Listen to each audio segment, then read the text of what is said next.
What's up, y'all? It says welcome. Good, man. There we go. There we go. There we go. Slight delay. It's all good. All right, everybody. Welcome to the Game 7 podcast. I'm your host, the Detour, Dinero, whatever you know me by. Here with Santana the Great, my co-host. You. And my bro Chuck. What's up, Chucky? It's good, yeah. So, listen, it's long overdue, and we took our time with this one, but we were supposed to come here and basically discuss all things that are going on. Now, normally, the podcast, if y'all know the history of it, this isn't the norm. This isn't actually it's not far-fetched from what we believe in or whatever, but this isn't what the podcast is normally. But for obvious reasons, we needed to come out and address some things and have this conversation that we've had in a post and everything like that. Now, unfortunately, we had another black officer, which is the name of this podcast, Black and Blue, black officers wearing the blue uniform. I had another one, but if I'm being completely honest, I knew him from the military. He went into the police force and his views were way left. So it didn't work out. And I actually wanted him to be here for obvious reasons. I don't want to discredit anybody's perspective or lose it, whether that's woman, black woman, white woman, female, male, cop, whatever. But it just didn't work out. That being said, we do have a former police officer here, and he's going to give a perspective on the things that he's used to while we give and talk about the things that we're used to. And I wanted to go live instead of pre-record this so that the audience, you guys and everybody else around can add your input. Now, there's a lot of mixed emotions, mixed feelings, and my perspective, first and foremost, is it's confusing to me because right or wrong, I mean, that's a no-brainer to most of us. What's acceptable, what's unacceptable is a no-brainer to most of us. Unfortunately, you learn really quickly that that is not the consensus. That's not realistic. So here we are, me, Santana, Chuck, and you guys, and we're gonna have this conversation. And I want everybody to be brutally honest. This is an honest conversation. Yes, we talked in the past. Yes, we posted, but perspective and actually having a conversation as opposed to arguing and misinterpreting a text is always better. So without further ado, Black and Blue podcast brought to you by Game 7. Santana, Chuck, anything? I'll let y'all kick it off. I remember we touched up on it not too long ago, and even not just y'all, but with other people, you see a lot of people, talking about, if you're African American in a uniform, you're a disappointment to your own community. They said the same thing about the military. Huh? They said the same thing about us. Black men don't deserve or should never serve in a white man's army.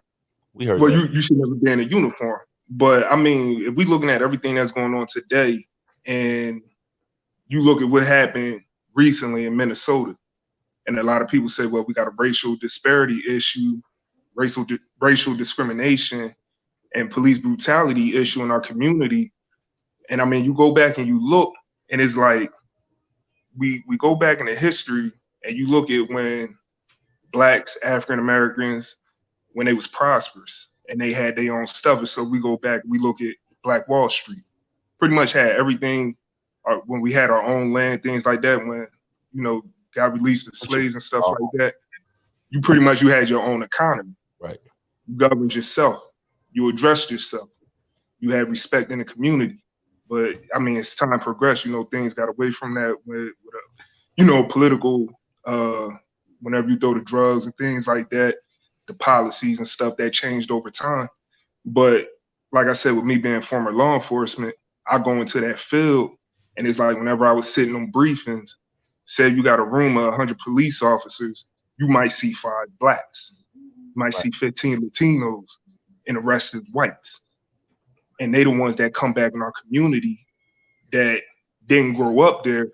They can't So relate to us. They can't address. get into it. They So, can't. They so can't. to Huh? piggyback that, I've told this story before. Most people have heard it. After the war, me and my brother, we both served. We both went to war. We both made it out. But after the war, now mind you, I always put it in perspective. When I'm in that uniform during 9/11 and everything like that, I'm treated with the utmost respect. People are stopping me, the same guy that they wouldn't say anything to on the streets or whatever. They're stopping me and they want to buy me dinner. They want to buy me a Starbucks or congratulate me, Hmm. shake my hand and stuff. Well, after the war, Hmm. and I hated that, by the way. I hated it. Um, Not because I'm socially awkward or anything, but I'm not really good with the fake love. Yeah. I know what it is. But anyway, after the war, Chicago, my brother just got back from Iraq. I just got back from Afghanistan. And to piggyback what you said, our neighborhood, wildly enough, blacks and Latinos damn near took our life away, fucked us up. And I won't even get into the details, but you want to talk about the most horrific incidents you could have, even after a war, that was it. There's nobody you can call for help. You realize quickly that there's nobody you can call for help. And just to fast forward, a white officer walked me out of that police precinct. A white officer, he couldn't do it. Um, but I know exactly what you're saying in terms of like the mixture that goes on, and how policing is so important, especially in the neighborhoods, and how we police our own. It goes to the basic principle of why even take that job if your job or your intentions is not to actually police and be that person for that neighborhood, which is why Right. also with the Black Wall Street thing and everything else, I don't know if that's I don't know if you can account that to politics or whatever, but we know what that was. No, no, Right. no. I'm not saying that's politics. I'm talking about like after. I'm talking about like once you get to like 50s, 60s, 70s, things like that. Them type of politics right there. When they came with that Jim Crow era and Right. stuff like that. Right. But It's like I sec said, it's we already know what that stuff is. But I mean, again, like I said, we come back to our neighborhood. I mean, like I said, we had more of us because I'm pretty sure it's just like you or Santana. If you see a little kid doing something that look like you can go up there, you can talk to them like, hey man, what's going on, and you can get into their head, and you can pick them apart or that's whatever, and that's set them golden free. rule. Be better than me. Don't be like me, be better than me. I've been there, the examples. You know what I'm saying? So almost be like a mentor to where somebody else they're gonna come in from the Yeah. outside and they just gonna look like, you know what, man, you're a piece of shit. You know what, you're gonna be just like the rest of these guys that I've seen, and you already get that pre-label, so you got that disconnect right there, and that's the difference between, like I say, us and them. So, I mean, like that's just how I feel. That's my standpoint. That's where I've always kind of been with it. But then again, in any profession, anything that you do, you're always gonna have people that's gonna abuse that position of power. That's just the And see, way things is. that's another thing because we know, and I know I got one in my inbox right now. I grew up with a guy, also a black officer. He was corny. He's still corny. And I'm just, and listen, it's no disrespect, but let's call it what it. He was corny. He was corny as a kid. Uh, Yeah. Very lame, wasn't popular, none of that. Like he was a real life weirdo. You know what I'm saying? No disrespect to nobody, but he was really a weird, real life weirdo, and then somehow or another become a cop. And you see that power that they never had suddenly Hmm. feel some kind of way. You know what I mean? Like so much so that you feel like you know me, but you feel so confident that you can slip into my inbox and say some things to me that you could never. You know what I mean? Hmm. And that's kind of the thing that goes on when we say don't. So people say all the time, gang members or blacks kill blacks or whatever. See, the difference is a black man that's a gangster, hustler, or just a civilian and accidentally or purposely kills somebody, he pays the consequences.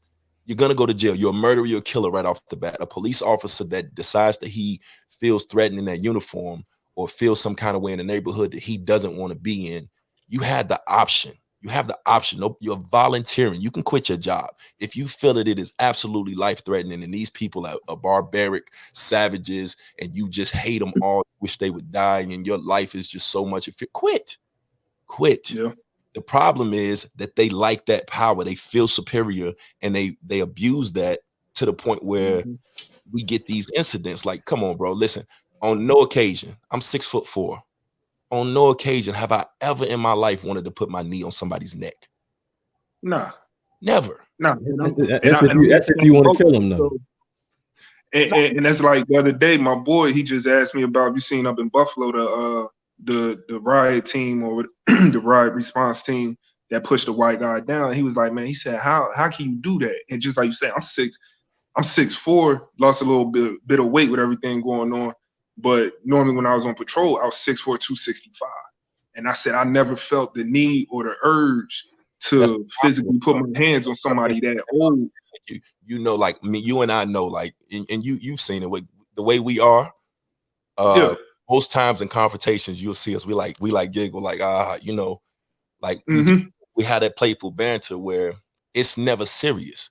You get Yeah. guys that have never, you get guys that have never won a fight or been in that position, and suddenly you've seen them hands in his pocket, you know. And mind you, I still haven't watched the video. I can't do it. I've seen the pictures.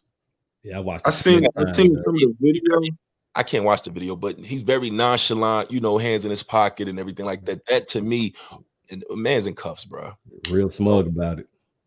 And like I said, that's another thing, man. That's poor training. Because when I worked in the corrections before I hit the streets, it was a lot of people like that, and I got to see that mentality because I had worked. If you watch First 48, a lot of them guys that you deal with, that they be on that show.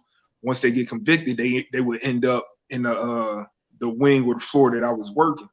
And so you will see a lot of guys, they would see some of the crimes that they committed because somehow they be going to death row or they be coming from death row appealing their case. And they would never want to deal with that inmate or prisoner on a one-on-one basis situation. And so it's like if something happened to where I had to go on the cell block, sometimes you turn around, look, and you got like 2, 3, 4 dudes lined up, like, oh yeah, we coming in to help you. And I'm like, I'm good, bro. Like, I don't need no help. Like, Right. I'm good. I'm comfortable with my training. Like, I'm good with these hands, so I'm all right. I don't need no help.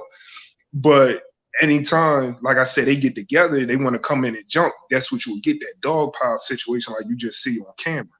And it's like, I never had any troubles or struggle with anybody in a situation like that because of my background or whatever. But I'm like, you get these dudes right here that's scary. But correct me if They I'm wrong. I've never correct me if I'm wrong.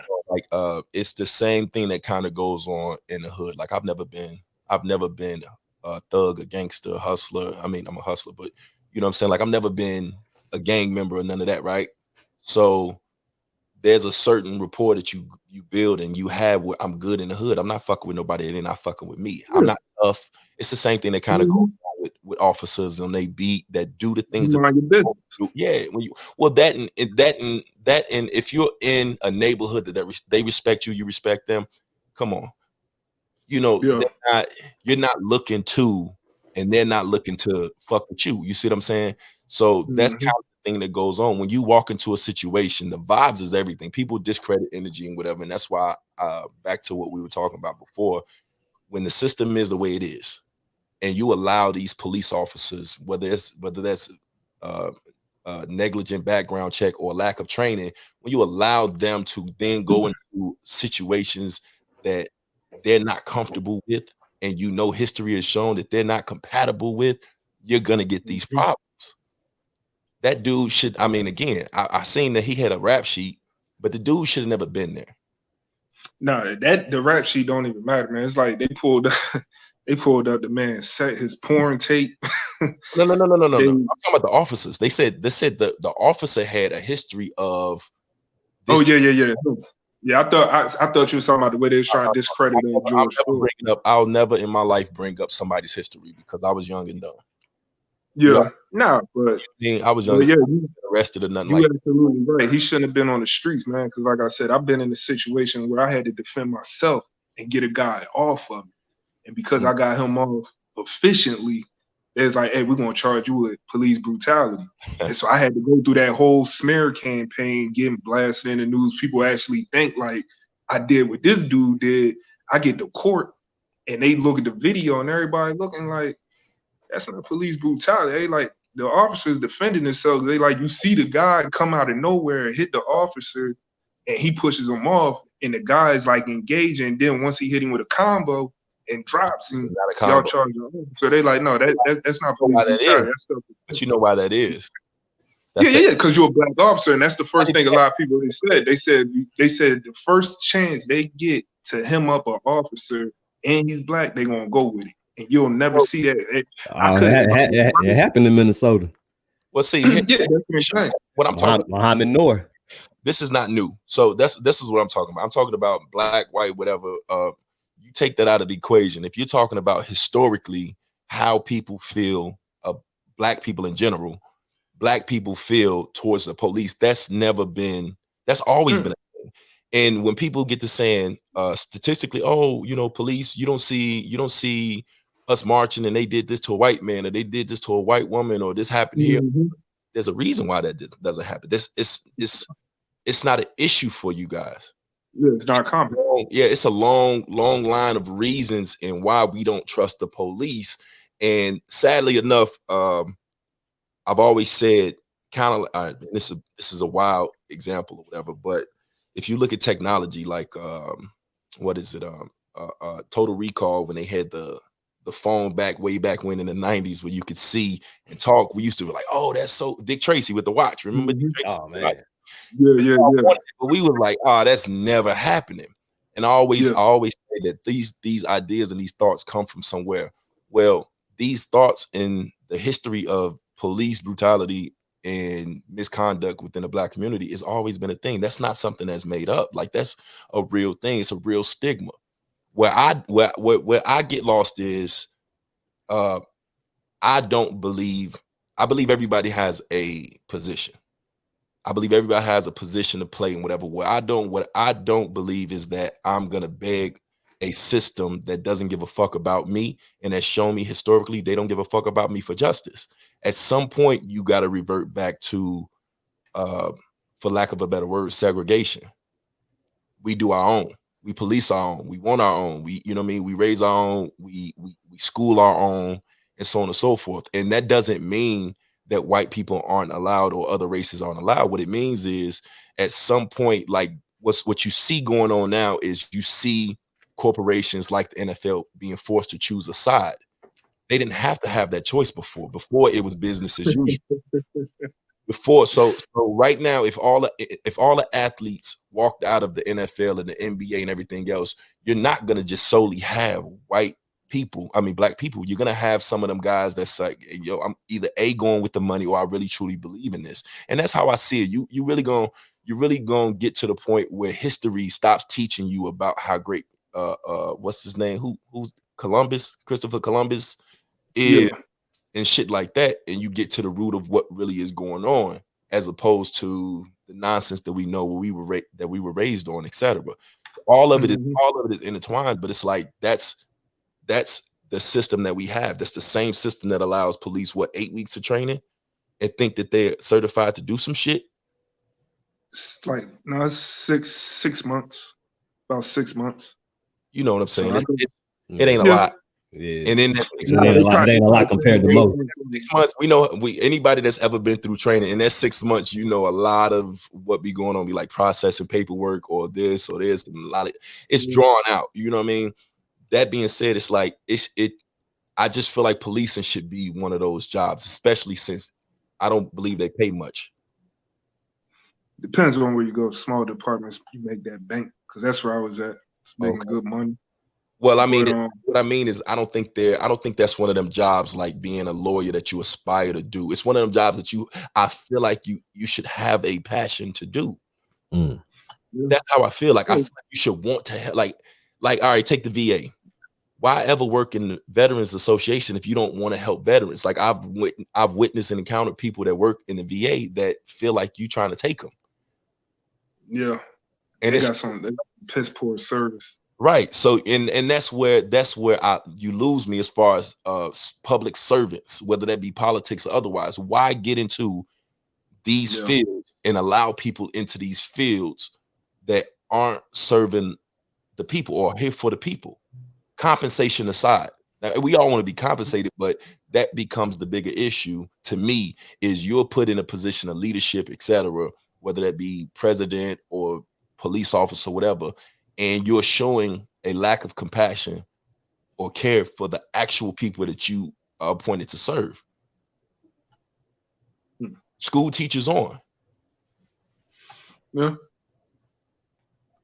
So you know what I mean? Like that's my bigger issue. Like I'm somebody that gives a fuck, but I don't want to be in a position to teach your kids how to count, etc. Because I'm one of them people that believe shit, technology's here now. I'll show you how to use that. It's there for a reason. I don't want to waste your time teaching you the long way, the hard way, in case power goes out. I will teach you, you know what I mean, some shit that you can actually use or help you through that. Like I feel like a lot of people are just taking positions, and these cops are in a position because either A, they don't have nowhere else to go, or no other job, no other training, or this is the only place they're gonna get power. Teachers too, politicians, etc. Like this is why we're so fucked up. Like you can't be that insensitive. You can't be that nice. Like I Yeah, said, I think it's that power part. Yeah, a lot of it's power from what I've seen, man. A lot of people just like that had a factor, being in charge, being able to tell people what to do. Because even like you say, going back, I remember a lot of times when I would get off work, or even if I would go to, like, I was on duty and I would go to people restaurants and businesses, they would always offer me food. They'd be like, "Oh, you ain't got to pay for your meal," and I didn't like that because I'm used to paying for my own way and taking care of myself and so.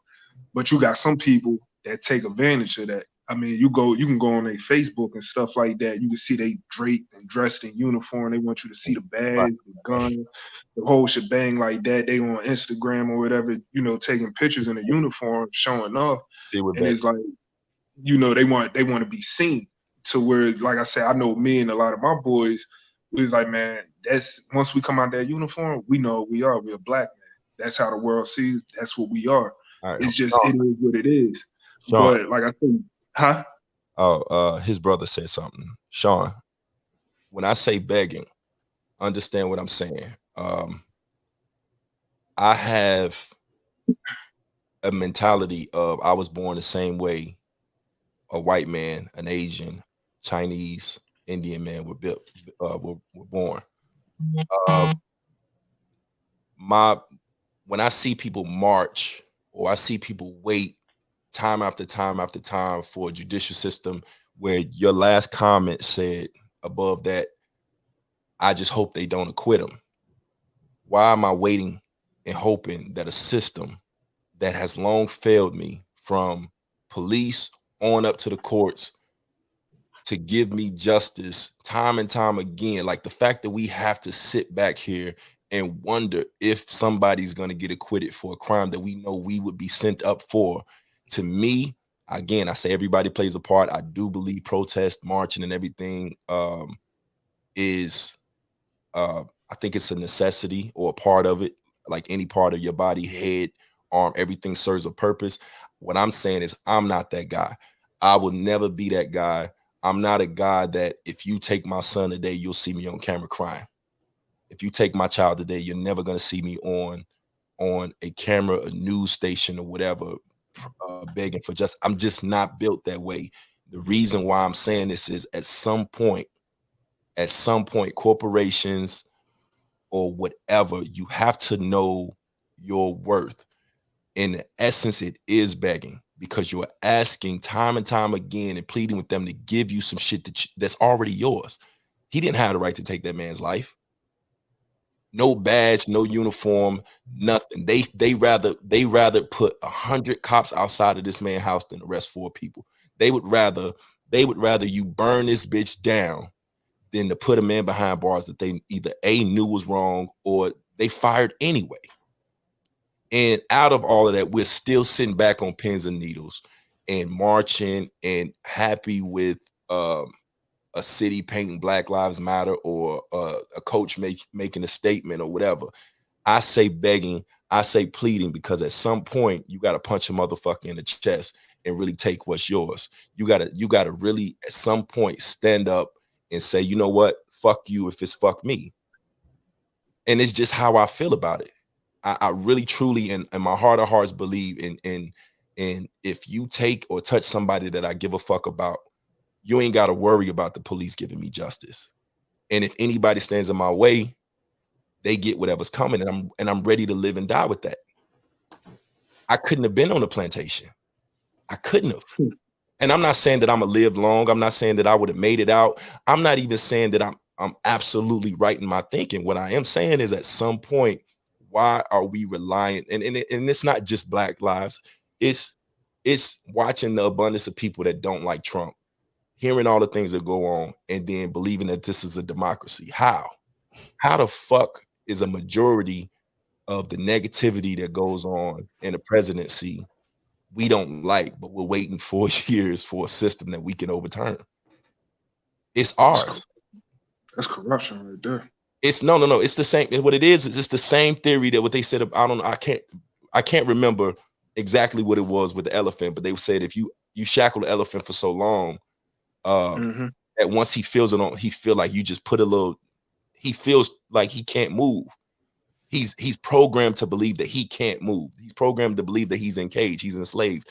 If you do it for so long, it's the psychological sense that, bro, it's a democracy. You telling me in a democracy is for the people, by the people. But if the people don't agree with it, then how the fuck are we still here?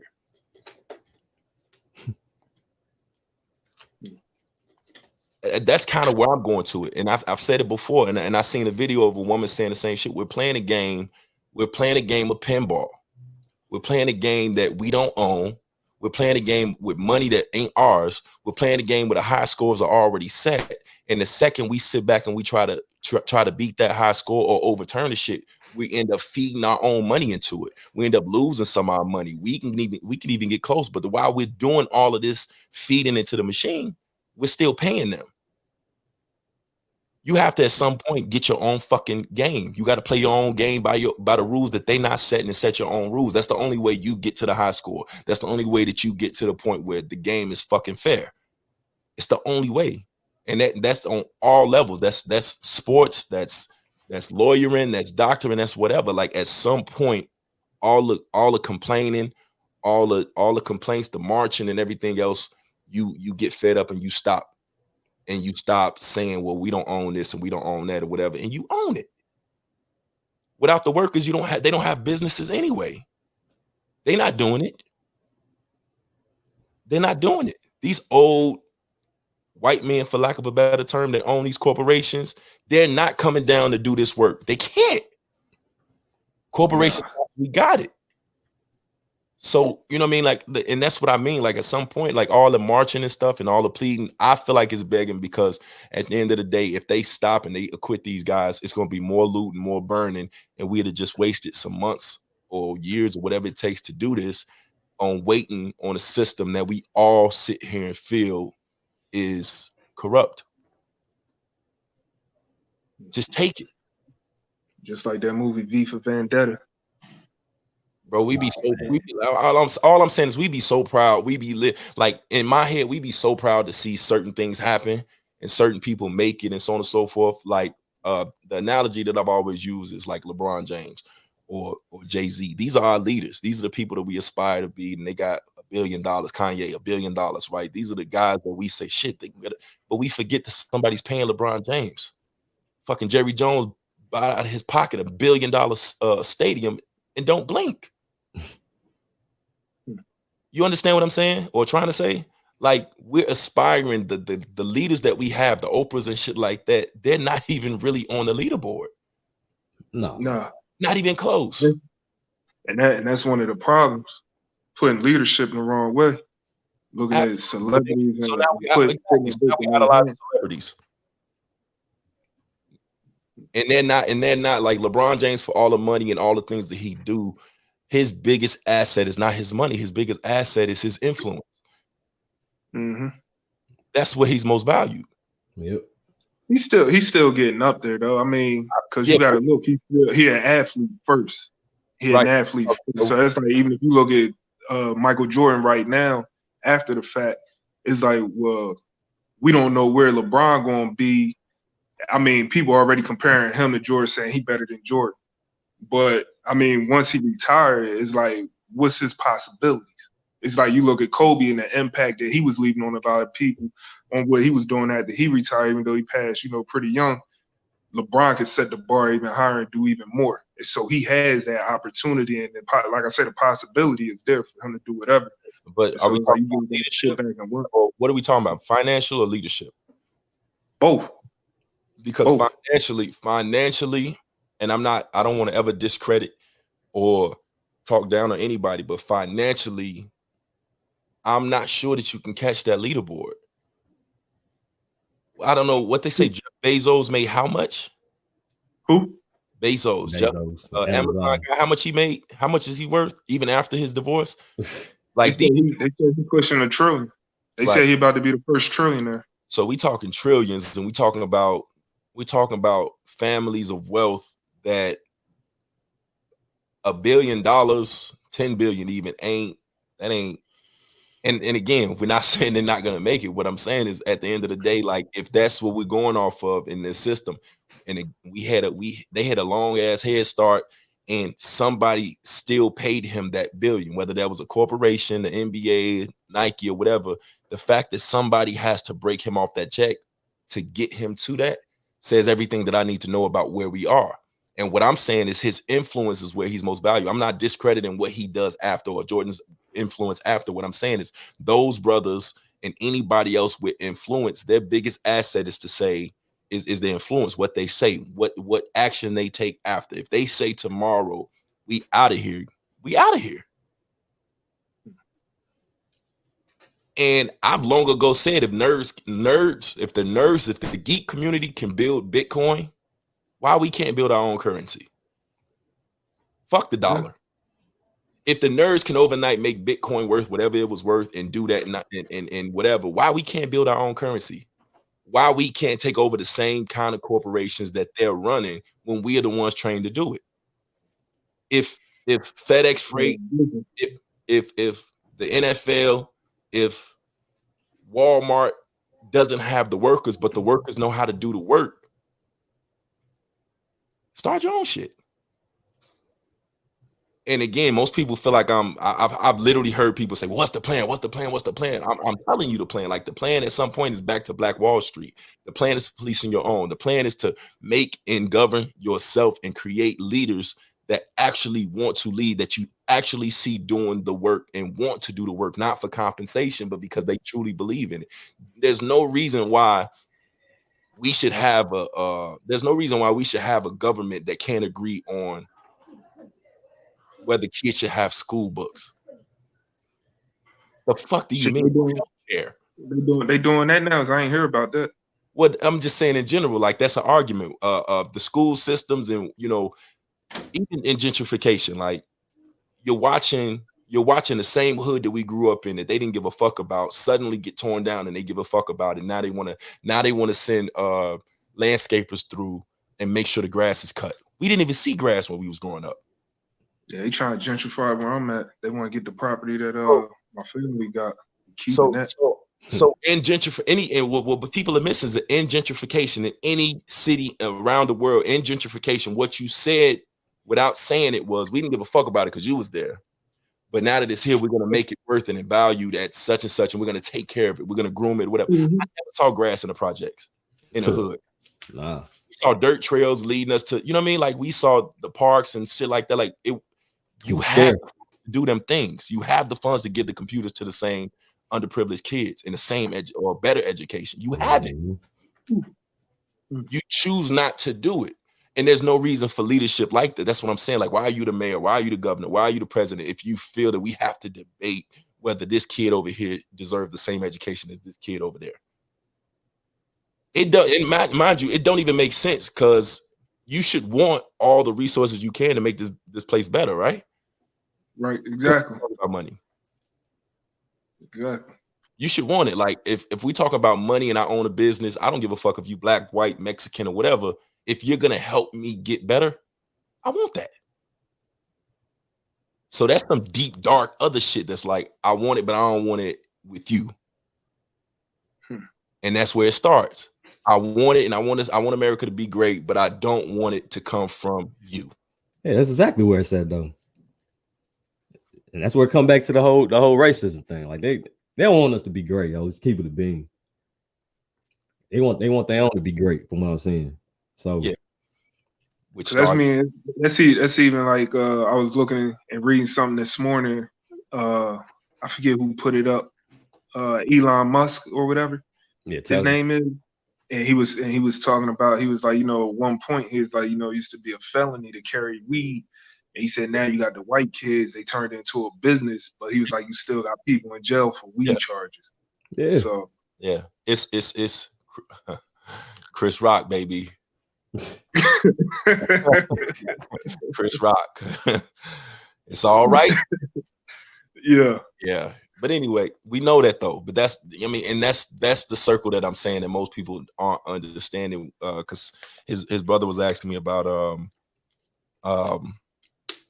what he say? He said what about the school systems and everything, where to start, the bigger picture, school funding, nothing like that or whatever. And it's like, yeah, that's what I'm saying. Like all of the things you're doing, like I'm torn as a I've been torn since my son was born. He was born in 2016. If you could do the math, that's around the same time Colin Kaepernick had. It's every man's dream. It's every man's dream, right? Here for your son to be athletic.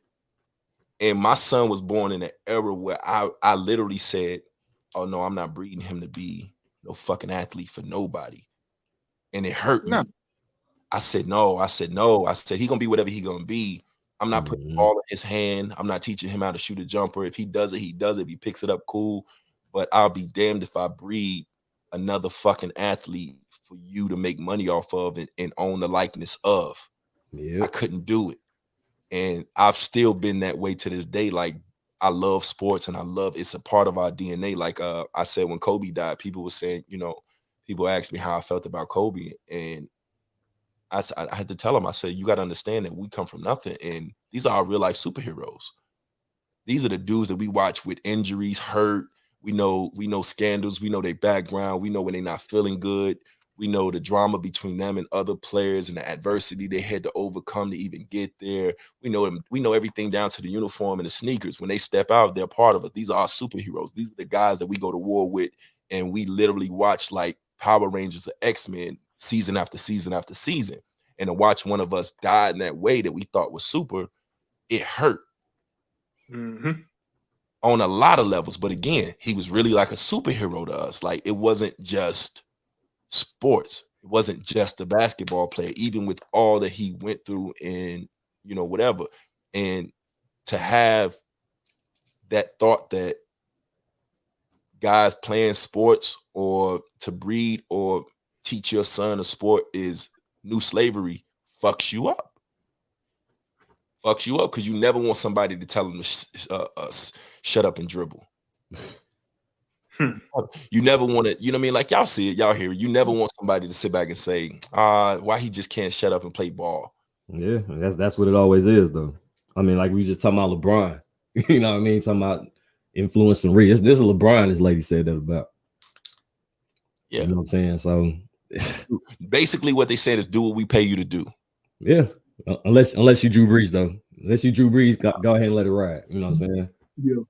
But no, you already know what that's about. Like I said, Yeah, that's racism. Yeah. Like I said, some people, they already got their mind set up on what they think and how they feel about, certain people and where they need to stay. Like pretty much like stay in your place, boys. So I mean, that's why I say you can't, if the opportunity is there, take it. Don't let somebody else, have that opportunity, even though it's hard, You talking about like being an officer or whatever position you can get in? Whatever you can get, especially the office and things like that. Because I mean, it's like you look at your city and things like that. A lot of people, they won't campaign or anything like that. Or oftentimes you see people, again, just like I said, not just in law enforcement, but you see people that come from outside that's campaigning. It's like I don't even know who this person is. You know what I'm saying? Versus somebody that you grew up with or a mentor, somebody that you comfortable with in the city, they should be running for it. But I mean, who am I to tell, somebody, So, you should run for office? I guess to piggyback what you're saying is most of us, me included, um, I ran from Chicago. Mm-hmm. You know what I'm saying? Instead of staying and building the city up. But the fear is often I don't want to get trapped here. Right. I don't want to die here. This ain't all, you know what I mean? This ain't what I'm limited to. And again, like I said, I'm accountable for what I am and who I am. Like that environment was never my environment. And the stigma is what they kind of say. It's like, oh, well, black people kill black people, or why, the hood is this way or whatever. You learn from a young age, like some of my family members were drug addicts, gang members in prison, etc. And you either can stick around it in what they call products of your environment, or you overcome it. And a lot of people overcome it and move away, and they get away, Kanye style, right? You get away, you become better. The objective then is to do better and give back. But you're right, a lot of the police officers, a lot of the politicians, a lot of the people that understand them areas, the areas should stay and police it up and fix it. Now, I hit a point. Damn, I hit a point. I was going somewhere else with that. You'll get it. Yeah, it's gonna come back. But Oh, no, I know what it you was. I know what it was. They said they often said about Jay-Z. This was my point. They said about Jay-Z all the time. Who is Jay-Z to do X, Y, and Z? He's an ex-drug dealer. Who better? Who better to talk about some shit that they've been through and tell you, what to do, what not to do, than somebody that's been in that position and got up out of that. Like that's what I never understood. It's almost a slap in the face to tell somebody that they're not able to, hey,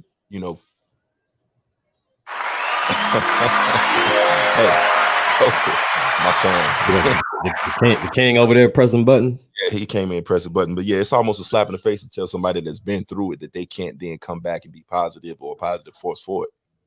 It's almost like telling somebody, a rape victim to shut up and not talk about their experience. Like she's been through it. She wants to speak up. He wants to speak up, or whoever it was wants to speak up and tell you about their experience, so they can you can get the early warning signs to know what they go through, or at least at bare minimum be able to talk to them and understand that you have power to overcome, or that you're not alone dealing with it. But a lot of people discredit you right off the bat for overcoming and getting up out of there. But you're absolutely right. Like I believe the police should be people that want to, and politicians should be people that and that understand the community. Yeah. Well, I can't knock you because I did the same thing. Like I said, if you know, like I said, I think you from Chicago too, right, Santana? Yes, sir. Both y'all from Chicago, and I'm from Camden. And so if y'all know anything about Camden, y'all know at one point Camden was was over y'all as far as crime rate That's for so I hard. don't know how many years. And it's only 70,000 people in my city. And so I know when I was growing up, my dad always told me, he was like, man, he said, you want to play your sport, you want to do what you got to do. He's like, get out, travel, see the world. And he's like, don't come back. That's what he wanted for me. And so that's how I ended up down here in Texas and things like that. 'Cause I got the scholarship, met the kids like that. But like I said, once I got, my profession at law enforcement, I always thought like, man, I wonder how it would be if I went back home because even though I'm down here in Texas, every time I read the newspaper, I always seen somebody that I went to school with or somebody that I knew, they either getting killed or I'm hearing they killing somebody. And they pretty much killed everybody off up until like only a couple people that I know. Mm. And it's like when I go back, I don't even see anybody anymore. Mm. And it's just like, damn, like that's just the cycle. And so it's a hard battle to, go back just as one person and try to change everything because that's not how things work. Absolutely. But it just like they say, it takes a village. And so it takes more than one person. But I mean, like I said, that's not something you could put all on yourself. It's just, life takes that turn. So I agree. And it is a burden. I see people all the time asking, when you talk and you're vocal, what are you doing? And I can't explain to them the things that go on just from my personal life on to donations or things that you do, and it's not for Yeah. me to do. Again, what I believe and how I choose to change the system a lot of the times may not coincide with the rioting or the looting or whatever, but I understand it. Um, Hmm. and I've been that way my entire life. Like again, I could have sat back and I say this all the time. I could have sat back and did nothing and indulged in everything that I saw everybody else doing. I knew from an early age that I wanted more and I wanted to be, better and wanted, to get up out of that environment and change. Hmm. And the sad reality of it is even if you were to show people and walk up on your own and teach without a name, if they don't know who you are, if you ain't fucking Jay-Z or LeBron, a lot of people don't understand the language that you're speaking. The ones closest to you alone are a prime example of how hard it is to invoke change anyway. I got so many people in my family and close to me that I know that you can tell and show a better way and they won't take it. They won't even ask. And even if you give it to them without them asking, they're not going to utilize that. They don't care. They're comfortable where they are. So it's already hard to think that you could do change and evoke change by yourself, full Hmm. full circle um is why we actually started this podcast and this platform, Game 7. We both agreed that and a few other people that are behind us agreed Game 7. Like we wanted to give people something positive. We wanted them to understand and treat every day like a Game 7. It's supposed to be the most exciting game in sports, and you leave it all on the floor, leave it all out on the floor. You give your blood, sweat, and tears. You trust your teammates, you trust the people next. You live in that Help moment, people in your life. grasp it. Yeah, like you understand that tomorrow, you could put it off. Tomorrow's, tomorrow. But no, this Game 7, like you gotta treat this like there is no other, another day coming. And that's for your family and all. Like if I moved in a manner that didn't leave my family good when I'm gone, I failed them. Hmm. And that's part of what I mean by, Game 7, like moving. I want to move in such a way that I can't think, oh, I'll do it tomorrow, or I'm gonna be here tomorrow, or whatever. Like, nah, like shit happens. Nah, Shit shit. I could happens. tell you. I could tell you all about that. But 9 months ago, I ain't I ain't expect to hear the news that I got. Whenever I went to the doctor, and I was like, man, because I'm about to turn 33 next month, and so I'm like, shit. 9 months ago, I was like, man, this might be it right here for me, dog. 32 years on Mm. earth. But I mean, things changed and took a turn for the better. So it's like now you get that a different outlook on life and have a little bit more positivity where a little less more fear. Because I mean, I never been a one to try to second guess or whatever. Just like when we be playing online, it's like, man, it's either balls to the wall or nothing. And so it's the same thing in real life. It's like if I'm doing something, man, like if I get a vision, I'm going for it. I'm gonna do everything I gotta do, get everything lined up and try to knock it out. And so just like you say, man, you wanna be better than you was yesterday. And that's something Absolutely. that we even say when we play football. We want to be better than you was yesterday. So that's how you gotta live your life. So No, I absolutely agree, man. And a part of that being better, uh, not for nothing, but I wouldn't be who I am if I wasn't. Like a lot of people that don't know me, that learn to know me, or are watching from the outside, they don't understand. Like I don't have bad blood with anybody. If you got mm, bad blood with me, that's a personal thing. There ain't a person you just alive. like yourself. Yeah, like I don't have it in me. Like I don't have bad blood with nobody. There's nobody that could tell you that I go out of my way or have ever gone out of my way to beef with you. I'll ignore you and let you be and marinate before I ever indulge in any back and forth with you. It doesn't do anything for me. I have nothing, no ill feelings for you. I don't judge you. I'm not condemning you. I'm not sitting back here feeling like Mhm. I'm better than you on my high horse or nothing like that. But when you come back to your senses and you understand that there ain't a lot of people out there that give a fuck about you, that don't have to give a fuck about you, you gonna hit me up.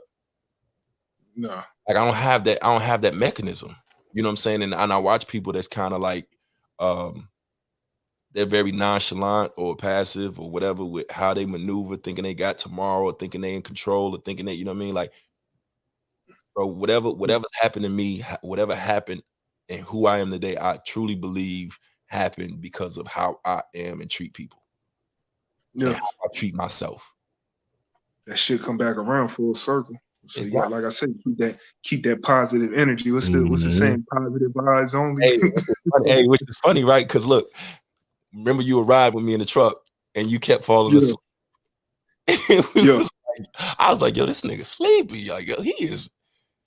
Nah, And you already know what that was though, man. I know, and then I found out, and I said, oh, okay. But it's funny Yeah, in hindsight because, like you said, not for nothing. Like, life is short, bro. I'm yeah. blessed every day. I always tell that, like, I'm blessed. I'm blessed. I can tell you a million Mm-hmm. reasons why I shouldn't even be here today. I'm blessed. Like, I Shit. don't have any complaints. There's nothing in this world that I want to do that I haven't done or that I'm, uh, uh, outside of raising my kids and seeing my kids grow and, so on and so forth. Like, there's nothing that I aspire to do, nothing that I want from anybody, nothing that I'm going out racing, not a car, not clothes, nothing that I'm going to buy. Like, I'm rocking my brother and them clothing line. I don't have Yeah. that thing that makes me want to. I'm like, you've never seen me with jewelry. You've never seen. Mhm.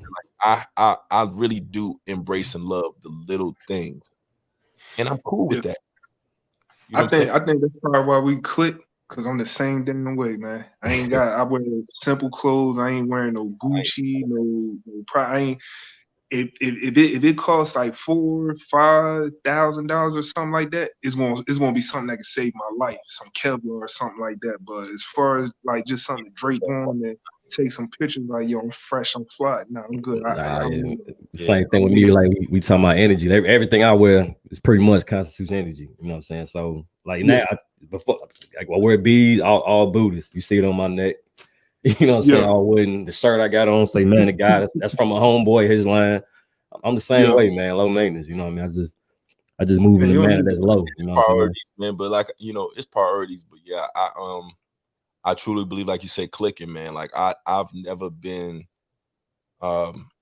somebody that invites you over around my kids or around me or go out of my way to hang with you or I'll remove myself from a situation that I don't want to be in so quick because it's like it's not, you know what I mean? Like, exactly yeah. what I'm talking about. Like, I have nothing to prove. It ain't, my first drinks, like I still to this day don't smoke weed.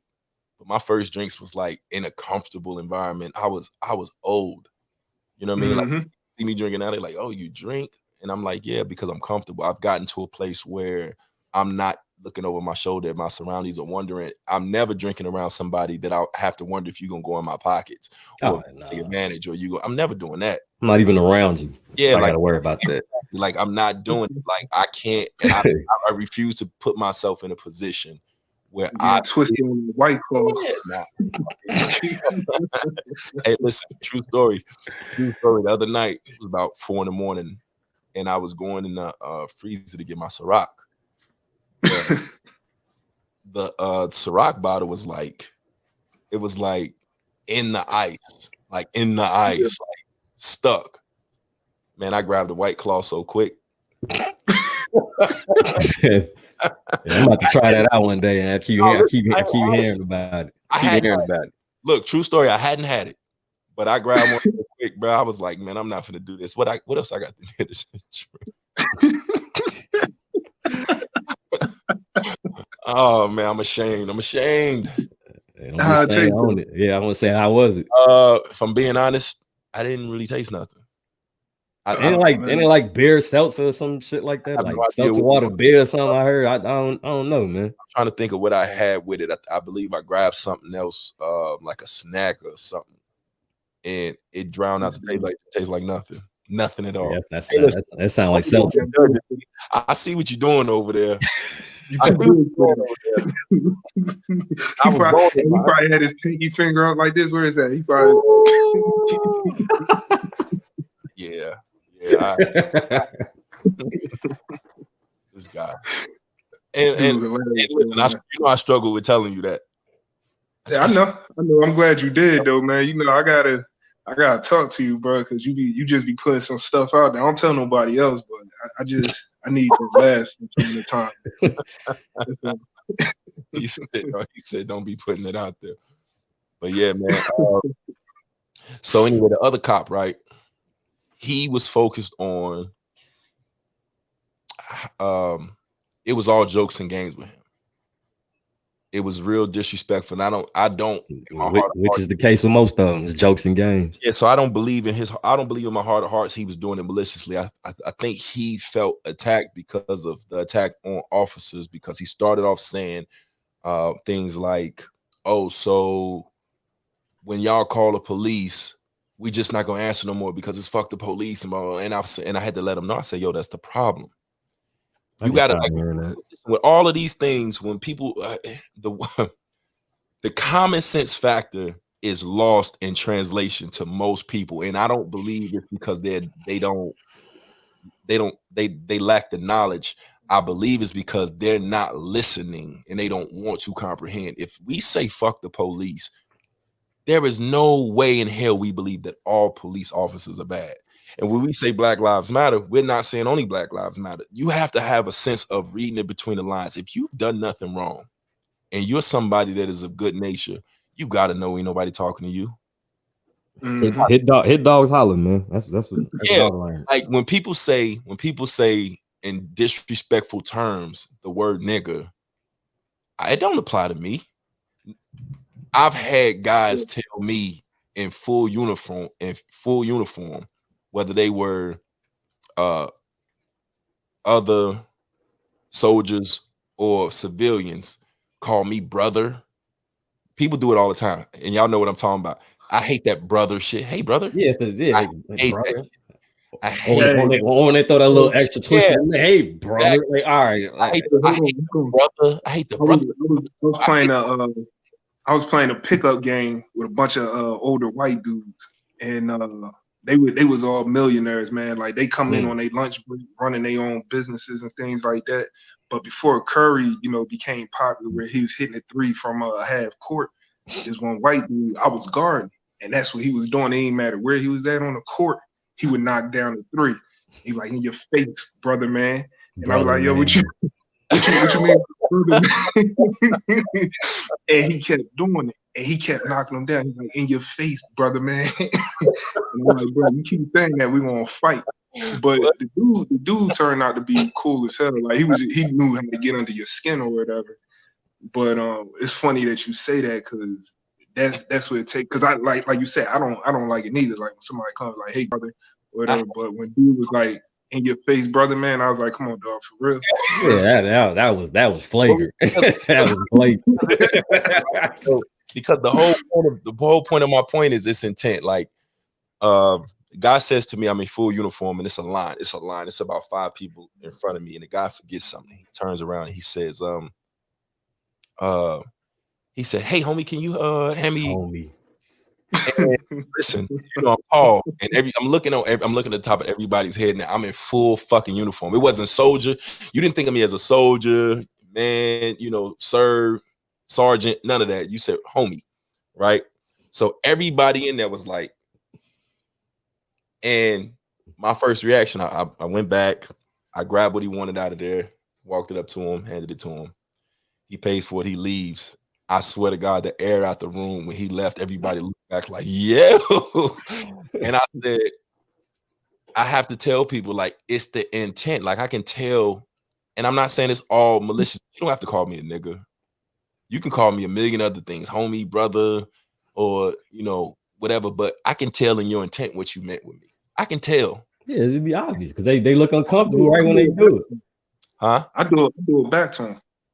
Well, so when if they say something like that, I'm like, okay, dude, right back at you, pal. And I just do that little, that little smirk they do, that little. I do that. You know the words you got to say to get them. When you want to get them back, you got to say, "Bud, trust me." All right, bud. Okay, bud. Trust me. Well, that's why I always say, I know that I'm not built for certain things because I've never had that mechanism that goes back and forth. Like once I feel a certain kind of way, it's 0 to 100 with me. And I'm not even saying it like I hate it. I have that mechanism in me that just I knew right then and there that I knew I could fuck him up. But it was like what point, or even if I was to, go back and forth and make us think about it or whatever, it was like, for what? Like, And now, mind you, I've been in situations with people that didn't understand black men, black culture, black people, and they turned out to be all right once you sit and have a conversation with them. And I get it. I Yeah. get a lot just off of me being who I am, tattooed, and whatever. Like the consensus when I'm out, you probably gonna clutch your purse and walk away from me.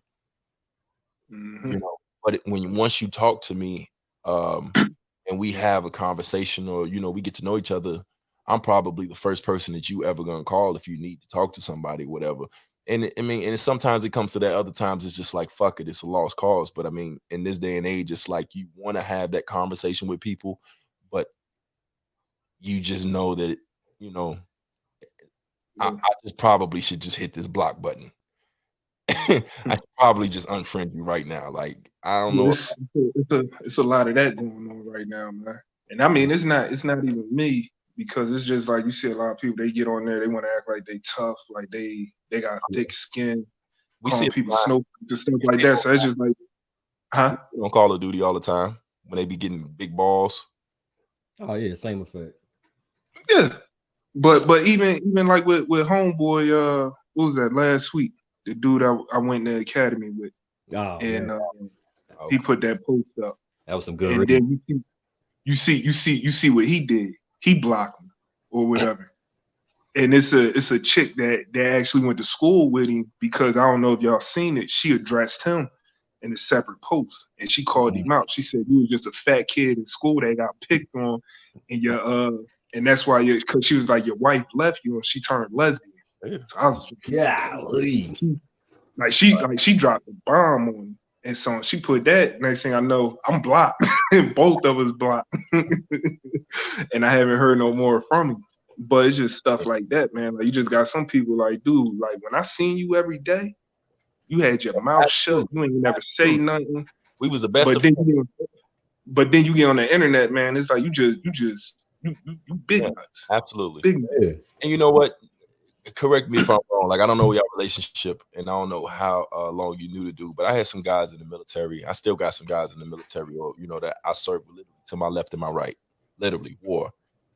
And in combat, and then garrison, you could do no wrong. We cool. You know what I mean? You invited to the barbecue, for lack of a better term, and everything.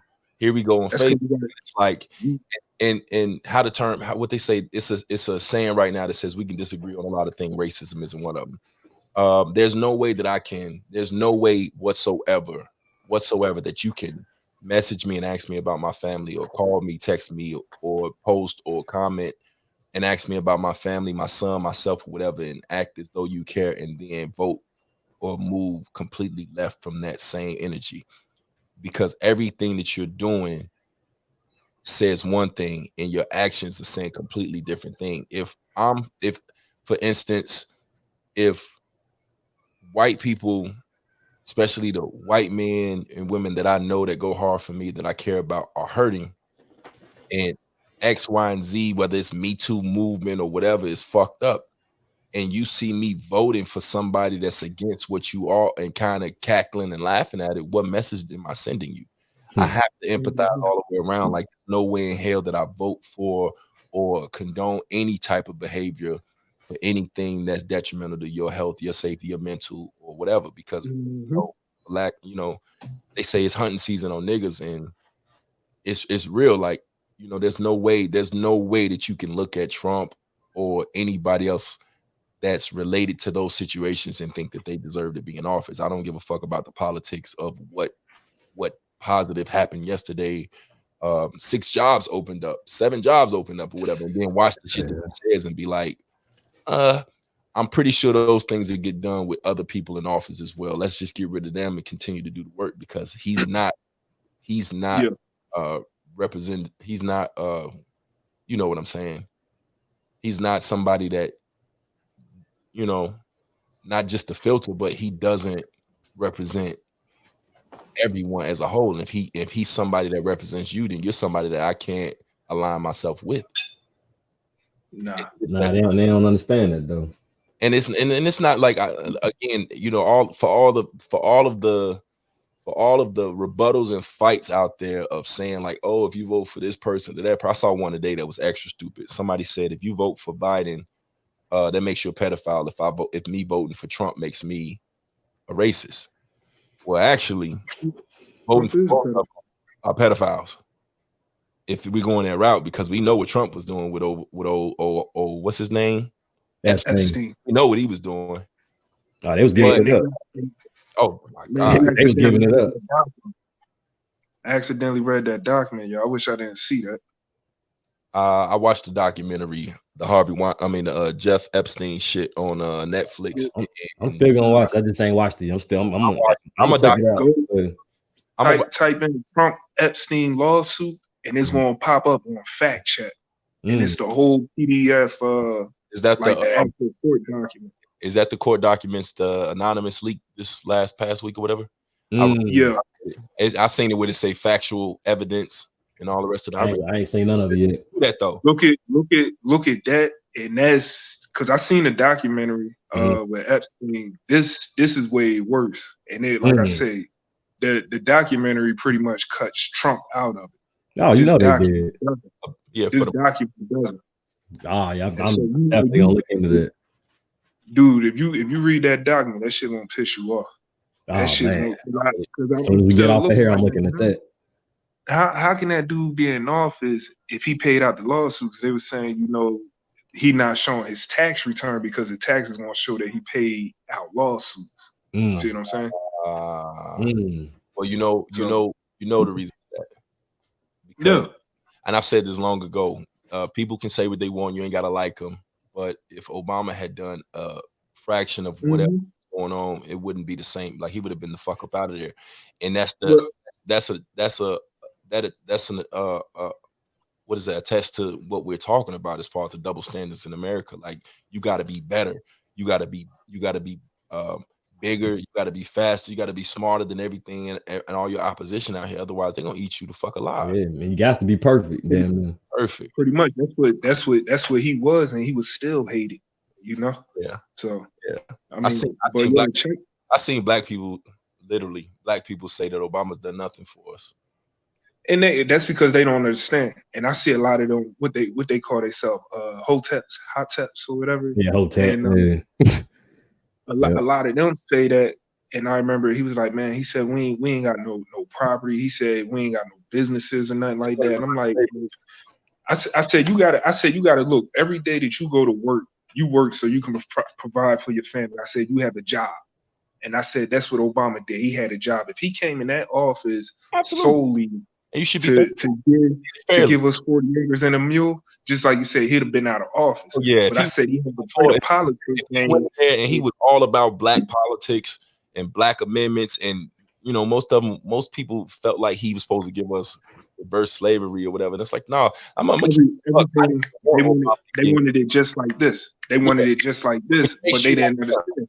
Which makes he already, absolutely. It makes he already had people against him. He already had people wanting to fail the second he got in office, and they don't understand that. So I'm like, now he did his job. You try taking your black ass in that office, and you see what happened with you, and see how long you last. You might not be able to cut it. The fucked up thing about it is, if he had come in with the agenda of make America great again, and he focused solely on Black America or whatever, you're no better than them. You're asking for the same. You either asking for equality or you're not. Black, white, or whatever. You're either asking for equality or you're not. You want to be fair. You want to live in a world that's colorless, and you know you just see people for the job they do and the person they are, etc. Or you don't. If you want reverse racism, this ain't it. That wasn't it. Obama wasn't supposed to do rap shit just because he was black, and he was supposed to come in and do his fucking job. Which he did. Like I said, I didn't want him to do the second term of it because I thought at some point they was gonna knock him off. I literally, and I go on record and said it after the first one, because the first one was already, you know, the first election was like, you know, hey, yo, listen, if y'all touch him, this bitch down. The second one, I was like, all right, you did your job. They ain't gonna give a fuck anyway. Walk away. I didn't want that second one. Well, he did such a good job, and I mean, even look now, because I remember, what year you was over? You was in where you was in Afghanistan or Iraq? 04. 04. Okay, you was what year? 04. 04. All right. And so I remember coming out of college, I think in like 07 or 08, and that's when Bush was in there. And that's just like when that housing market and everything started to crash, and I couldn't get a job because I was trying to go into the FBI. And they was like, yeah, we got a hiring freeze. We ain't taking nobody. And so then once, 08 came, Obama ended up getting picked up, took like what, I think 3-4 years or whatever for the economy to kind of start flowing a little, you start flowing again or whatever. And then even in that second term, things start getting better. People in our age group start buying houses and things like that. And then once he went out, everybody got comfortable. Like, well, he ain't really do nothing. Like, he's not a good president. And it's like I think y'all forget that we come from Bush to him, and now look where we going again. They like Bush now. Now Yeah. so bad. Yeah, like evil. Now Bush ain't so bad. But that just come from not knowing like how shit really work up there, man. Like that man was trying to do so much. Yeah, no. And they wanted to cut with what they wanted to go on. And so everything he was sliding on the table, they were slapping it off like, nah. What it is it was trendy. You didn't know shit about politics and give a fuck about politics. You voted for and you thought X, Y, and Z and so on and so forth. And you see so much. I mean, that's even like where we work at right now. When Trump was running when we at FedEx, and you would hear all the drivers coming, pretty much a lot of white dudes, some blacks, saying Trump's going to put us back to work. And then he come in, what's the first thing he do? He start that trade war with China. And then you come out and you look on the dock, and you remember at one point, there was no freight. pretty much like we used to be loaded. Yeah. You could barely walk. And then once he started that trade war, you come out there, you see a few boxes, and you like, y'all loaded everything up. This all we got. Only thing moving was like pipe. Pause. It was pipe. Still the pipe was the most. It was the most that was moving. Wait, you was moving pipe? Pause. Yeah, a flatbed trucker. Yeah. Big pipe up the highway. Yeah. Oh my god. But you look at all the dudes that voted against their own interests, and it's like that's what you got. Like you just see a lot of people voting against. I even know a girl that I went to school with. She's an addict, and she's like, "Oh, I'm voting for Trump." Trump getting there, he passed policies that if you got an addiction or something like that, you won't be covered. It's going to be harder for you to get health insurance and stuff like that. And they cut, I think they undercut or like they underfunded like some other things or like that have benefited her. But I'm looking and I'm like, why do you got people that vote against their own interests? Yeah, what's that?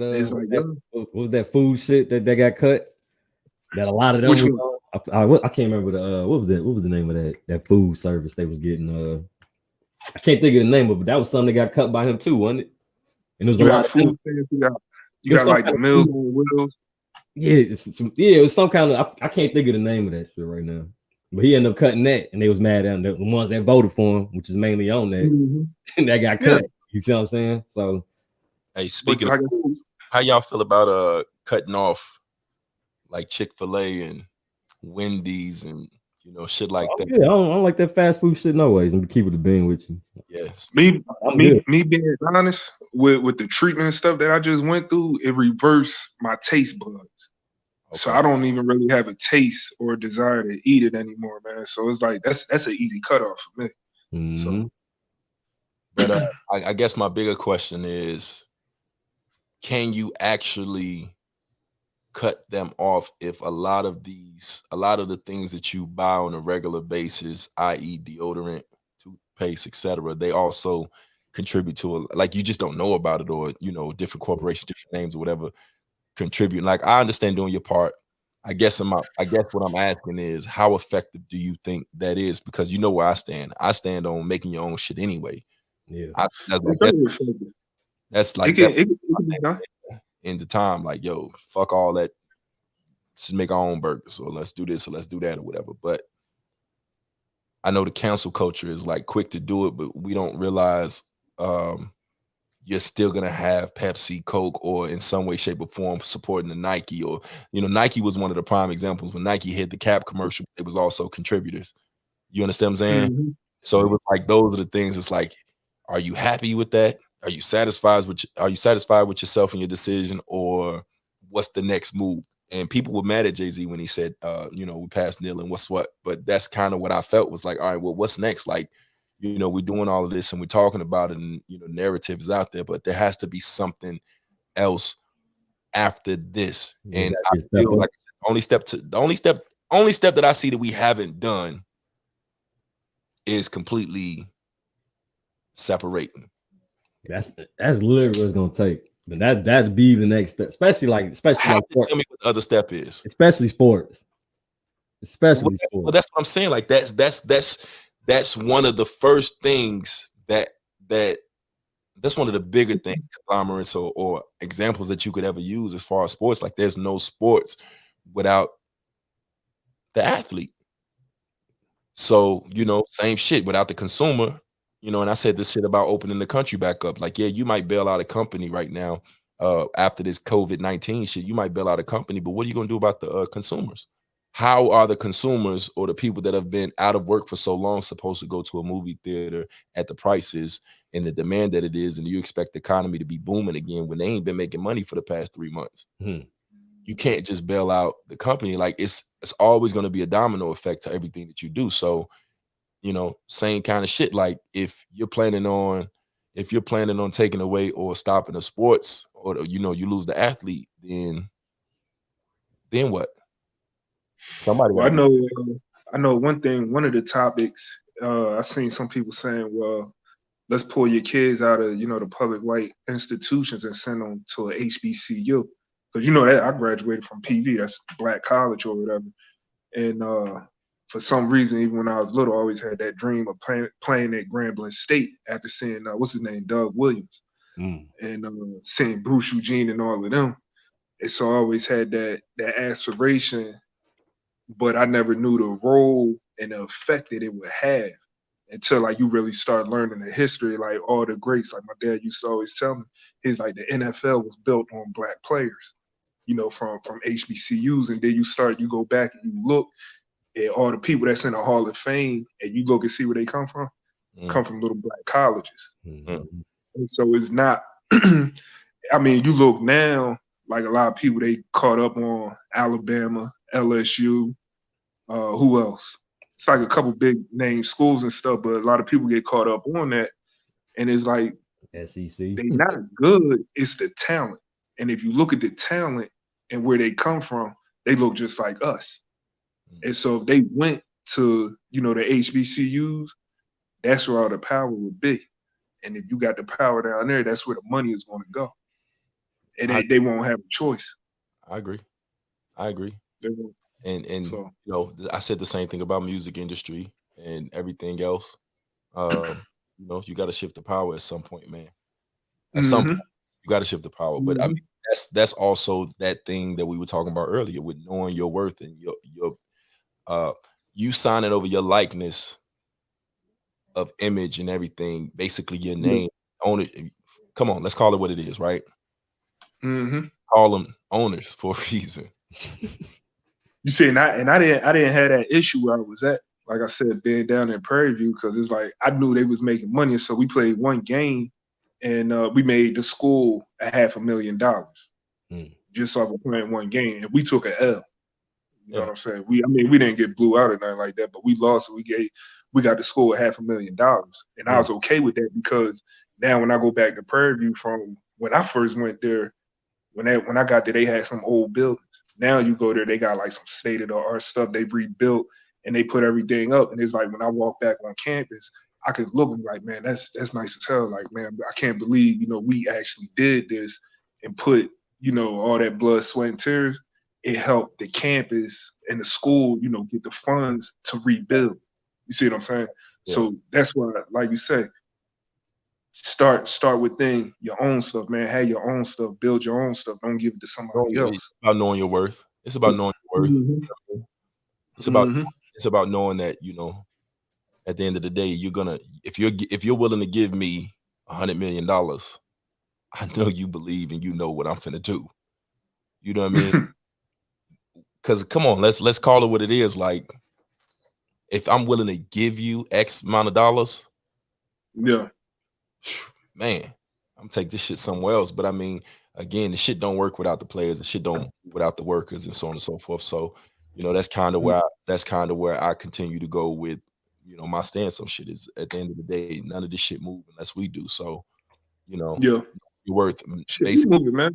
Like I said, we got the power, man. So I mean, everything you look at it, like I say, the economy. They say we the biggest consumers and Yeah, stuff like that. yeah, And it's like you say, I don't spend my money on nothing.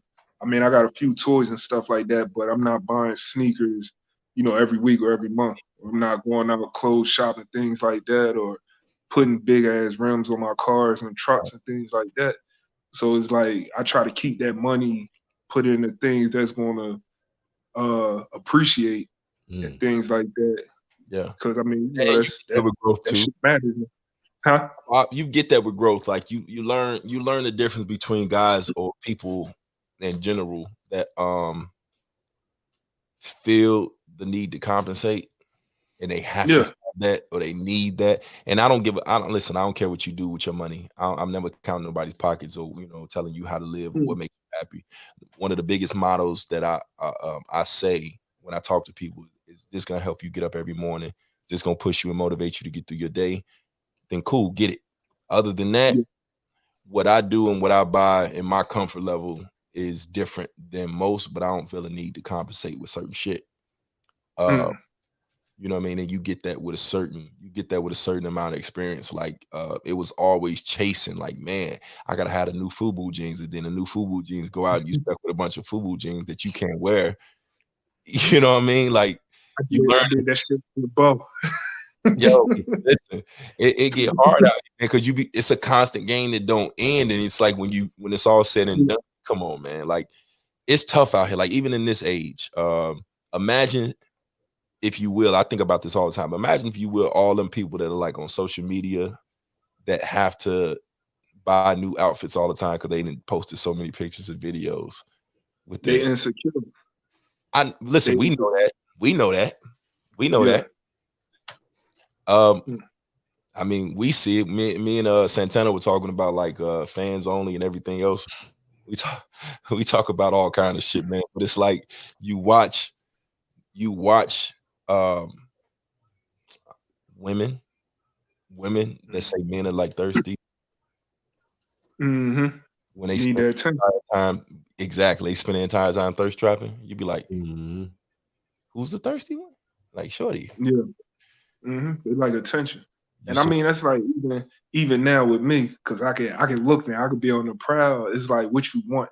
And so some chicks that, like you said, they thirst trapping, they try to play the game and act like they a trophy wife. And it's like, no, you're not. I know absolutely. exactly. I know exactly what you're doing. You out here thirst trapping, and You that's how yeah, you go. and you learn with, like, clothes and everything else. Like, it look good, but Yeah. is it? Nah, that ain't it. Yeah. That ain't the move. Short, Mm. stay over there. Well, we're secretly, you know, most of the dudes is like, nah, bruh, she out Yeah. there or whatever. You know what I mean? Like, Mhm.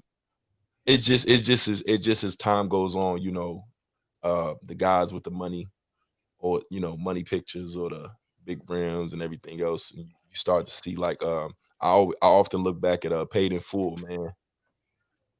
Money Making Mitch had the cars, the jewelry, everything. That boy went into that little room and laid there, and I just was like, huh? Yeah. And people don't see it, but I see it all the time. Yeah. I look at certain things and I'm like, Money Making Mitch, man, he had all that money and he was driving, he was the man in the hood, but bro, you was still in the hood. Like, you didn't even bother even. And I get it, like, that's the mentality, but that's all we knew back then. But, like, with growth, you get. Shit, I do you one better, man. One of the dudes I used to work with in law enforcement, nigga stayed in a decent apartment, and he made good money. But I remember this nigga, he took some pictures and stuff, got real fly. And what's them shoes? Beyonce, how you say it? All the Balenciagas. Yeah. Those right Yeah, there. What no they like boy. 500 or something like that? The typical Yo, go-tos. Hey, he had them on and everything. He had the chain, the watch, and all that stuff like that. And got his little likes and everything on the pictures or whatever.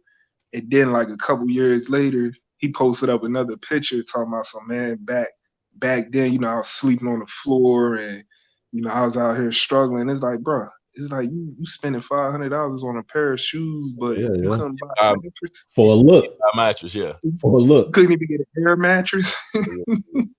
Absolutely. I'm like, bro, I don't even feel bad for you, man. You Like can't. that's You can't. nah. But again, it's a learning lesson. Like I said, I don't judge, and I ain't worried about what the next man Nah. do. It's always just funny though when you look back at those things, because I'm one of those guys that I look at how excited you are to go to a hotel or something, because that to me Yeah. tells me when you got to the when you get to the hotel, why you laughing, Santana? Like when you see them, they get to the hotel and they be so happy that little refrigerator is there. You be like, no, you could put that in your house, right? You could buy that for the amount that you just spent. Like that refrigerator's like $30. Yeah. You fill it with little liquor bottles, and you got that. I was riding around with that in my truck. So. Yeah, but you just spent $500 on this Yeah. hotel for the night, and you just so amazed with this hotel and everything. And it's like your mentality let me know absolutely, like you're not used to certain things or whatever. But I just don't get it, man. Because like I said, I be seeing dudes down my timeline, nigga Drake and Gucci from head to toe, got the shoes, the pants, the belt, the shirt, the hat, gloves, you name it, he got it. And then he'll pull up in a car and it'll be a V6 Dodge Charger. I'm like, come on, you couldn't even get the Hemi.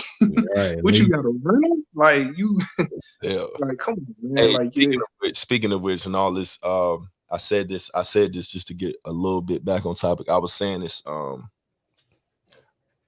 Am I the only one that notices that this marching and protest was treated like a photo op? Nah, I've noticed. I actually seen what you seen, like the one you were talking about with the chick. I think Santana.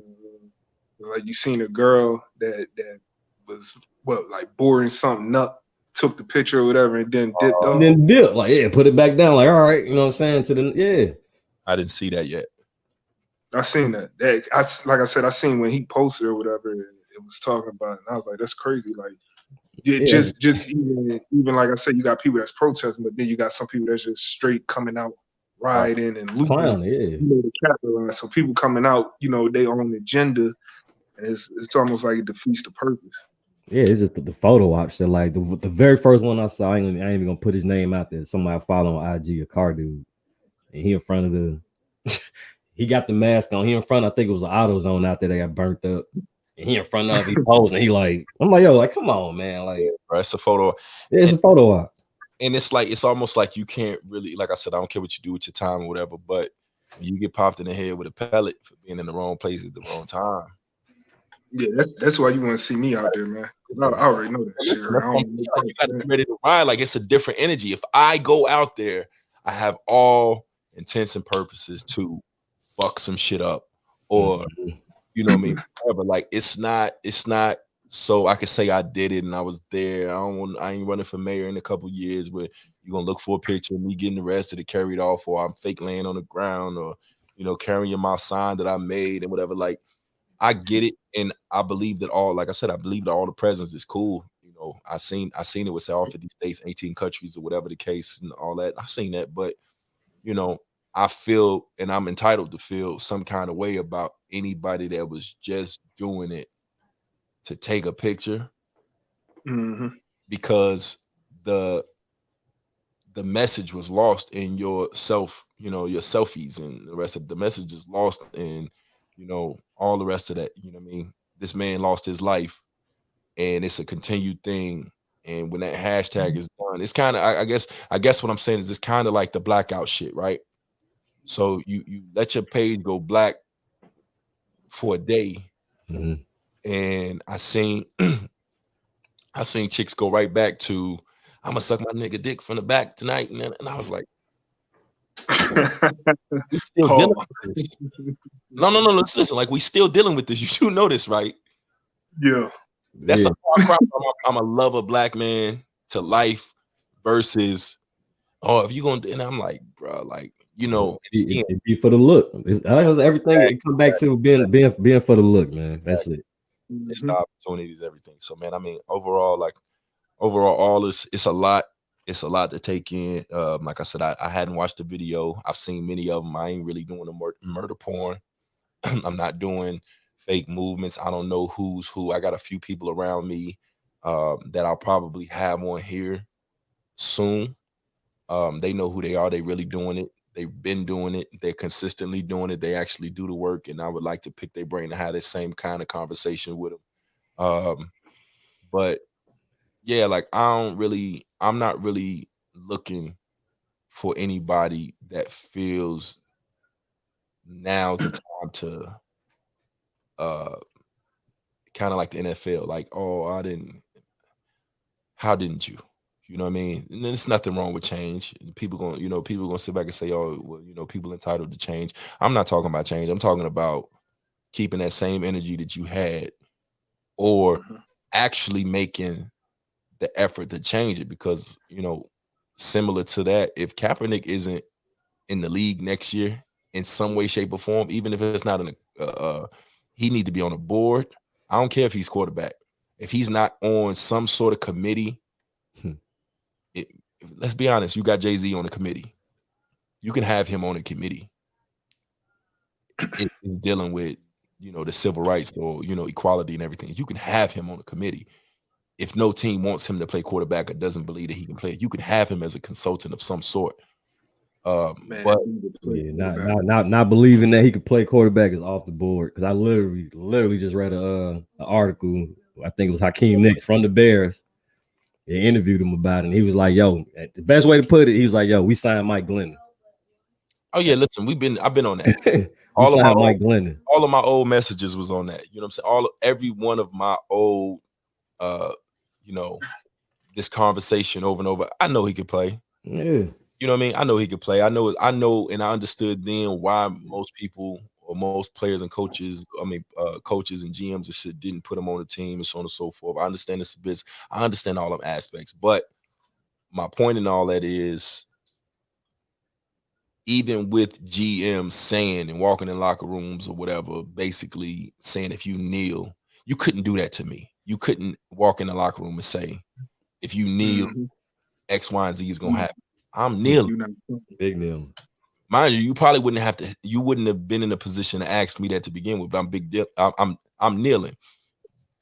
Now, if you don't want him on the team and you're issuing an apology saying that you should have listened to him before, given what that man has represented, I'm not necessarily gonna say sacrifice and everything like that or whatever, because it's really no telling what careers go on, whether that be injury or whatever. But what he's represented, he's got to be somewhere in this picture ASAP. Has to. And it's the same thing I'm saying with people. Like, all right, you took your pictures and you blacked out your shit. Now some change got to come. You can't just post that picture and not then go support black businesses, or not then go put into the work that comes with doing all of that. You can't be at a protest rally tomorrow and then go back to your normal life as if you did something. You didn't. I mean, your numbers matter. I guess if that's what you want to end it, your numbers matter. But but I'm really looking for the commitment to change. I want to see it.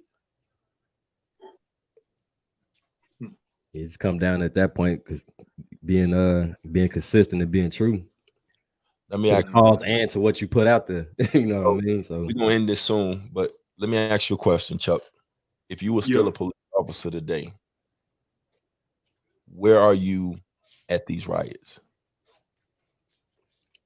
And it's a tough question, but I just want to know, because I know you're a stand-up dude or whatever. What you mean, like if I was at the riot? No, I mean your stance, pretty much. Protests, riots, where you are. Oh, you're still man, I told I told you before that when I was I never changed who I was. I told you the gun, the badge, none of that stuff. It never changed who I was more. And so looking at, the people that's rioting and things like that, you got to understand when something happens to, somebody in your family or something like that, what's the first thing you do is grieve. And so when you're addressing somebody that's grieving, the only thing you can really do is let that person grieve. However that be, they might cry, they might yell, they might be angry or whatever. But in this situation, you got a community that's grieving. And so, I mean, they gonna tear shit up. You look at the 19, what is it, 92, 93 riots with Rodney King when they burned LA down. Right. You can't really be mad at that because you understand. Like I told you earlier in the podcast, I said even though I'm in a uniform or I was wearing a uniform, once I took that uniform off, I'm just a black man just like you. You see Yeah. what I'm saying? So, like I said, it never changed me or made me feel like I was better than the next man next to me. I understand where it's coming from. Like I said, that shit should have never happened. You never put your knee in a man's neck. You would never do it. I'd never done that. So that's why I said if people riot, just like I said, just how I feel now, man, let them riot. Let them burn that shit down. Right. Let them burn it down. I mean, they'll stop eventually, but I think a lot of people gonna get upset and disappointed when they see maybe like one or two of them officers get off because I had to explain it to a young girl the other day. I said, you got to look. I said they charging all of them with murder, but I said who really killed the dude? I said you got the one officer that's just standing there, and I think that might have been the rookie or whatever that just started training. He don't know what the hell to do. The only thing he could do is take orders, and y'all know how that goes. Yeah.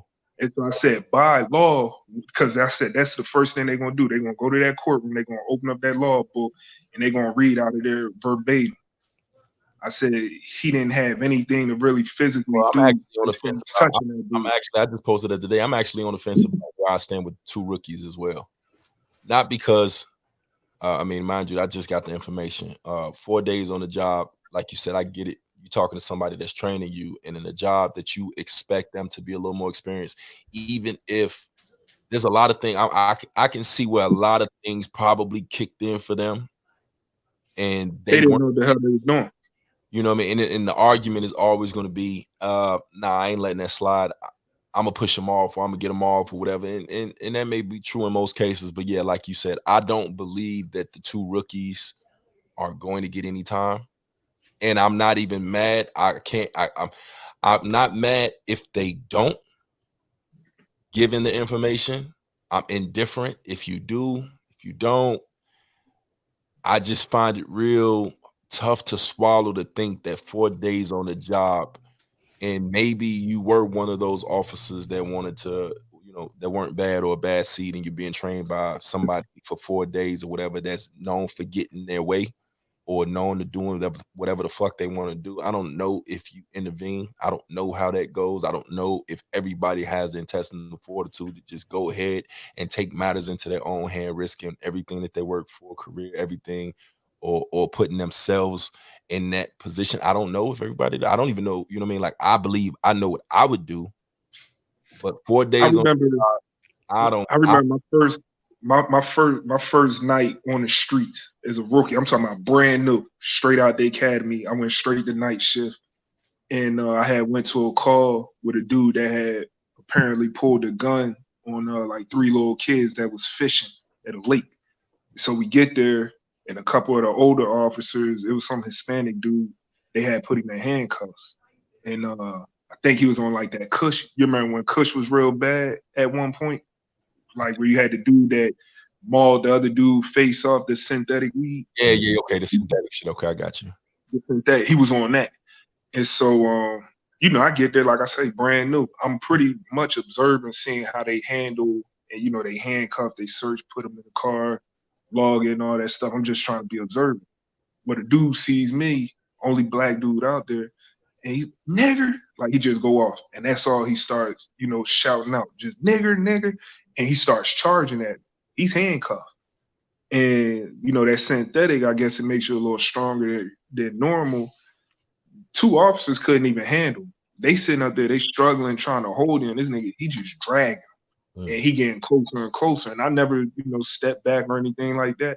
I let him get close. And as soon as he got close enough to me, I just grabbed him and I hit him with that little judo hit toss and flipped him over on his back. And the other officers went with him. You see what I'm saying? So I got him down on the ground. They was able to, get him better restraint and put him in the car. And so, like I said, with me being a brand new rookie, now you got these older officers looking like you handled that pretty good.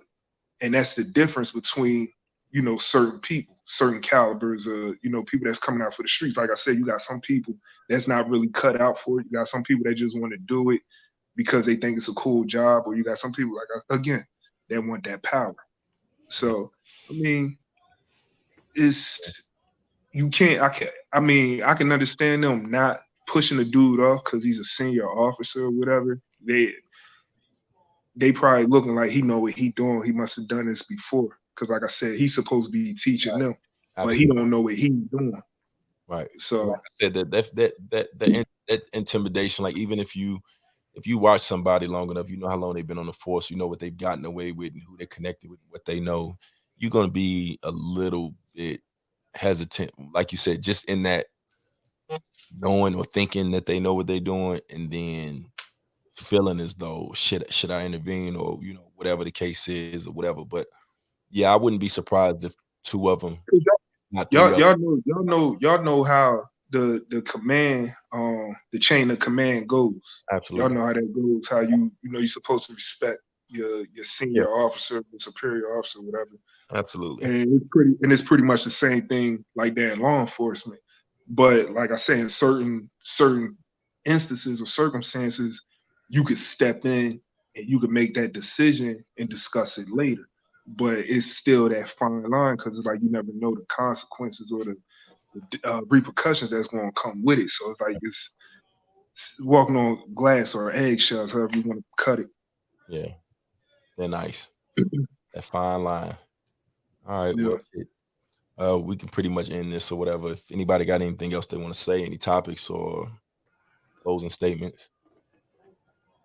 No, I'm good, man. Pretty much we had a good little discussion, man. So yeah, I'm sure we left some things out. Anybody watching or interested in coming on and saying their perspective or debating a topic, any questions you have, my info is on there, Santana's info is on there. You can even address Chuck. I'm sure he'll be in the comment section. Share this, tell your people, and we will be back next week. So I appreciate y'all listening. And Chuck, appreciate you coming on, bro. Time to go for this White Claw. yeah. Ooh, you know what I mean? Santana, you know what it is, bro. Love. Yeah, all day. All right, well, y'all be easy and let's go play Call of Duty, huh? All right. Let's go play this. All right. All right. All right. Yeah.